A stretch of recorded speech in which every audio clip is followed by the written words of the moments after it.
Time now to take a look at what's making headlines in the French papers. And joining me, I have Hexie Myers-Belkin. Morning to you, Hexie. Morning. I believe you're going to begin with the coverage of this hurricane, Maria, that's been really lashing the Caribbean. Absolutely. So according to Catholic daily La Croix, we've entered the age of hurricanes. For their front page, they've chosen a picture of the devastation on the French overseas territory of Martinique after Hurricane Maria passed over the island. Now, for this paper, this latest hurricane, Category 5 hurricane, and the one that preceded it, Hurricane Irma, have exposed how woefully underprepared the entire region is when it comes to these sorts of weather events. Now, we later read that governments simply aren't doing enough to protect their citizens from the devastating effects of hurricane season. This piece cites an expert on disaster management who takes the example of the French overseas territory of Saint-Martin, where 95% of homes were destroyed by Irma. The territory was entirely overwhelmed. Its elected representative had to seek shelter along with the rest of the island's residents. They didn't have a stable satellite connection to liaise with the French mainland. There were insufficient supplies of food and water, not to mention the fact that there was nowhere to actually safely store water purification machines. So that's the finger wagging, but French daily 20 Minutes has taken a rather different approach today.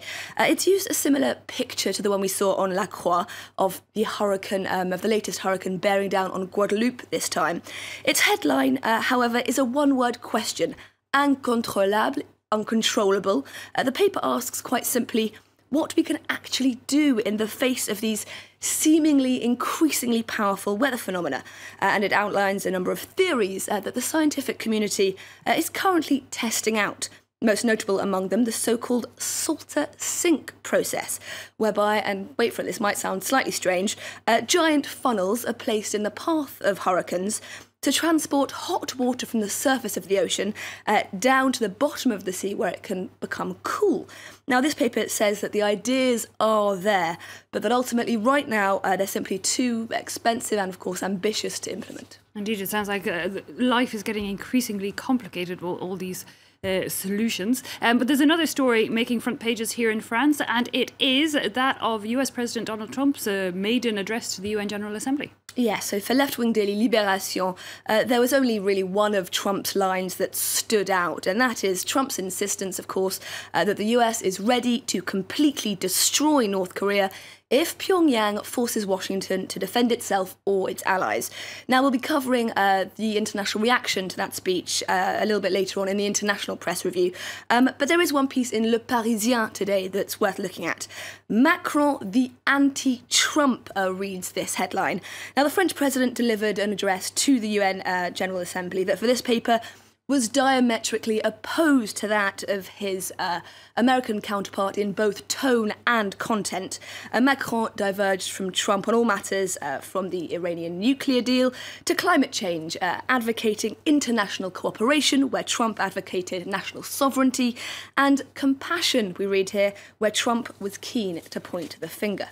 Now, Hexie, I believe there's a lot of articles on closer to home French political situation. Even the Socialist Party are partly selling up here in Paris. Yeah, it seems to be the end of an era for the Socialist Party in France, and it announces it's going to be selling, as you just said, its headquarters on the Rue de Solferino. Now, the vast building in Paris's 7th arrondissement has been at the heart of the left's political life since 1980 when they moved into the building.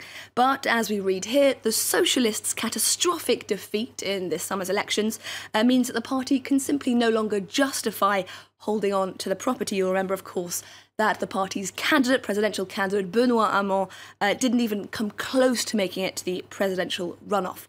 So now the other big political story today concerns the ongoing fallout between the president of France's far-right National Front and her second-in-command, Florian Philippot. In this piece in Libération, we read that Le Pen has called on Philippot to abandon what she claims is the left-leaning Patriots organisation he created before the presidential election. For this paper, the duo's breakup now seems inevitable. And I also like the headline of this editorial in Les Echos today, how easy it was to kill the father.